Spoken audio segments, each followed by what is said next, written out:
Welcome to our channel columns collection. آج کی اس video میں ہم آپ کے سامنے عریہ مقبول جان صاحب کا جو کالم پیش کریں گے اس کا عنوان ہے جرمنی سے قطر، ولادت سے طہارت تک۔ یہ جرمنی کا شہر کولون تھا جہاں 2006 کے فٹ بال ورلڈ کپ کی رونقیں برپا تھیں۔ اس ورلڈ کپ کے کھلاڑیوں اور تماشائیوں کے حسن ذوق اور تسکین تعیش کے لیے دنیا بھر سے ہر رنگ، نسل، عمر اور جسمانی تناسب والی خواتین لائی گئیں۔ ان کی تعداد تقریباً 40,000 تھی۔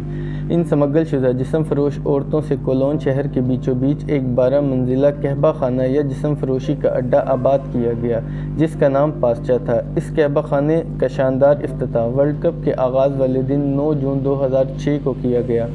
اس جسم فروشی کے پلازہ میں دنیا بھر کے ممالک سے 120 جسم فروش عورتیں لا کر بڑے بڑے شیشوں والے ہال میں سجائی گئیں۔ یہ صرف ایک شہر کے ایک اڈے کی بات ہے، جبکہ پورے ملک میں 40,000 سمگل شدہ عورتوں سے جرمنی کا ہر وہ شہر آباد کیا گیا جہاں فٹ بال ورلڈ کپ میں شریک 32 ٹیمیں حصہ لینے جا رہی تھیں۔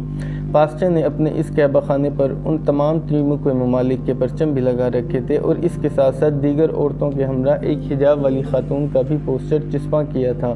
اس کے خلاف ایک دن 30 کے قریب مسلمان نوجوان جو چاقوؤں اور ڈنڈوں سے مسلح تھے احتجاج کرتے ہوئے آئے، جن سے خوفزدہ ہو کر کعبہ خانے کی انتظامیہ نے سعودی عرب اور ایران کے جھنڈوں کو سیاہ کر دیا کیونکہ ان پر کلمہ طیبہ اور اللہ کا نام لکھا ہوا تھا، اور ساتھ ہی حجاب والی عورت کا پوسٹر بھی اتار دیا۔ جرمنی میں فٹ بال کے کھلاڑیوں اور تماشائیوں کے لیے اتنے بڑے پیمانے پر جسم فروش عورتوں کی اسمگلنگ کا خصوصی اہتمام ایک ایسا واقعہ تھا جس نے پوری دنیا کو ہلا کر رکھ دیا۔ مہذب کہلوانے والی مغربی دنیا جو انسانی اسمگلنگ پر دیگر کمزور ممالک کا معاشی معاقدہ تک کرتی ہے، وہ کیسے اپنی عیش پسندی اور جنسی خواہشات کی تسکین کے لیے دنیا بھر کی عورتوں کو بلا کر ایک ماہ کے لیے بازار سجاتی ہے۔ اس واقعے کے بعد پوری دنیا میں کھیلوں کے عالمی مقابلوں اور جسم فروشی کے بازاروں کے تعلق پر لاتعداد علمی تحقیقات شروع ہوئیں، یہاں تک کہ امریکہ کی یونیورسٹی آف نیبراسکا نے اس باہمی تعلق پر ایک عالمی کانفرنس بلائی جس میں امریکہ کے ایوان نمائندگان کی عالمی تعلقات کی کمیٹی کی ایک تفصیلی رپورٹ پیش کی گئی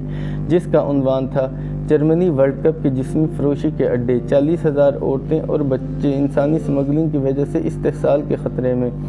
اس کے علاوہ نارتھ ویسٹرن یونیورسٹی کے اسکول آف لاء کی سنجیدہ میگزین میں 2008 میں اینی میری ٹیویلا نے جرمنی کے اس فٹ بال ٹورنامنٹ میں جنسی اسمگلنگ کو بنیاد بنا کر دنیا بھر میں منعقد ہونے والے کھیلوں کے مقابلوں کا جنسی اسمگلنگ کے ساتھ تعلق کا جائزہ لیا، اور وہ اس قدر بھیانک نتائج سامنے لائی کہ جن کے مطابق کھیلوں کے یہ بڑے بڑے مارکے جب کسی ملک میں سجائے جاتے ہیں تو جہاں ہوٹل اور ٹورزم انڈسٹری کی چاندی ہوتی ہے، وہاں نہ صرف یہ کہ اس ملک میں موجود جسم فروش عورتوں کا کاروبار بھی چمکتا ہے، بلکہ دنیا بھر سے عورتوں کو وہاں لانے کے لیے جنسی اسمگلنگ کا دھندا بھی خوب چلتا ہے۔ اس رپورٹ میں یہ خوفناک انکشاف بھی ہوا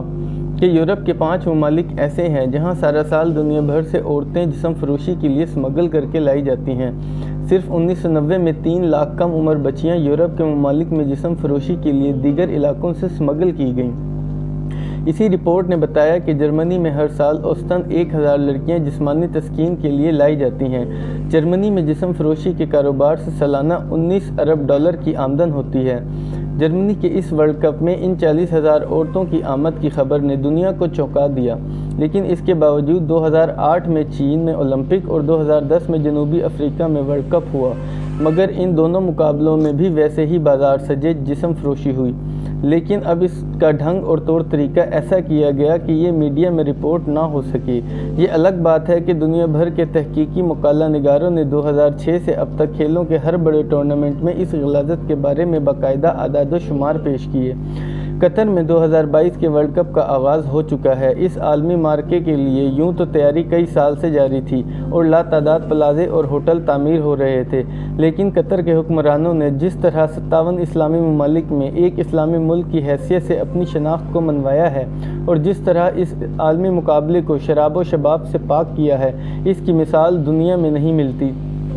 پڑوس میں دبئی ہے جس میں اگر ایسی کوئی تقریب نہ بھی ہو پھر بھی آپ کو وہاں ہر سامان تعیش میسر آئے گا، یہاں تک کہ ایئرپورٹ میں کھانوں کی سجی میز کے بیچوں بیچ لحم الخنزیر یعنی سور کے گوشت کی چٹ بھی نظر آئے گی۔ اس کے بالکل برعکس قطر میں فٹ بال کے اس ٹورنامنٹ میں پہلا اہم حکم نامہ 13 اپریل 2022 کو سیکیورٹی کے سربراہ عبداللہ نصری نے اس وقت جاری کیا جب اس سے کہا گیا کہ اسٹیڈیم میں ایک سٹینڈ ہم جنس پرستوں LGBT کے لیے بھی مخصوص کیا جائے اور وہاں ان کا پرچم لہرایا جائے۔ النصری نے انکار کر دیا، جس پر انگلینڈ کی مشہور ٹیم 3 لائنز نے بائیکاٹ کا اعلان کیا، جس پر قطر کی حکومت نے جواب دیا، آپ نے اگر ہم جنس پرستی کا پرچار کرنا ہے تو اس معاشرے میں جا کر کریں جہاں یہ قابل قبول ہے۔ آپ قطر میں ایسا کر کے پورے معاشرے کی توہین نہیں کر سکتے۔ اگر کسی نے اسٹیڈیم میں ہم جنس پرستی کا جھنڈا لانے کی کوشش کی تو ہم اس سے جھنڈا چھین لیں گے، کیونکہ ہمیں ڈر ہے کہ دیکھنے والے غصے میں اس پر حملہ نہ کر دیں۔ ٹورنامنٹ کے آغاز تک فیفا کے منتظمین اور قطر کی حکومت کے درمیان بحث چلتی رہی کہ ورلڈ کپ کے دوران شراب کی خرید و فروخت ہو سکتی ہے، لیکن کل قطر کی حکومت نے عین آغاز سے ایک دن پہلے یہ فیصلہ کیا ہے کہ ٹورنامنٹ کے دوران جو مشروبات بھی بیچے جائیں گے ان میں الکحل نہیں ہوگی۔ یہ خبر اس وقت نشر ہوئی جب ہزاروں شائقین اپنی پروازوں کے ذریعے قطر پہنچ چکے تھے۔ میکسیکو کے 7 نوجوان بیئرز کے ڈبے پکڑ کر اسٹیڈیم میں داخل ہوئے جو وہ اپنے ساتھ میکسیکو سے لائے تھے، تو انہیں اندر جانے سے روک دیا گیا۔ اس کے ساتھ ہی وہ ہزاروں بینرز اور ٹینٹس جو بیئر بنانے والی مشہور کمپنی بڈوائزر نے لگائے تھے ختم کر دیے گئے۔ حالانکہ یہ کمپنی ٹورنامنٹ کے اسپانسروں میں شامل ہے اور ہر ٹورنامنٹ کے لیے $7.5 کروڑ دیتی ہے۔ فیفا کے منتظمین نے قطر کی حکومت کے سامنے سر تسلیم خم کر لیا۔ قطر حکومت نے ان سے صرف اتنا ہی کہا کہ کیا تم دنیا کے کسی ملک میں کھلاڑیوں کو کوئی ایسی حرکت کرنے کی اجازت دو گے جو ان کے کلچر میں سب سے زیادہ ناپسندیدہ سمجھی جاتی ہو؟ فیفا نے جواب دیا نہیں، تو قطری حکام نے ان سے کہا کہ ہمارے ہاں شراب اور جسم فروشی دونوں ناپسندیدہ ترین افعال ہیں۔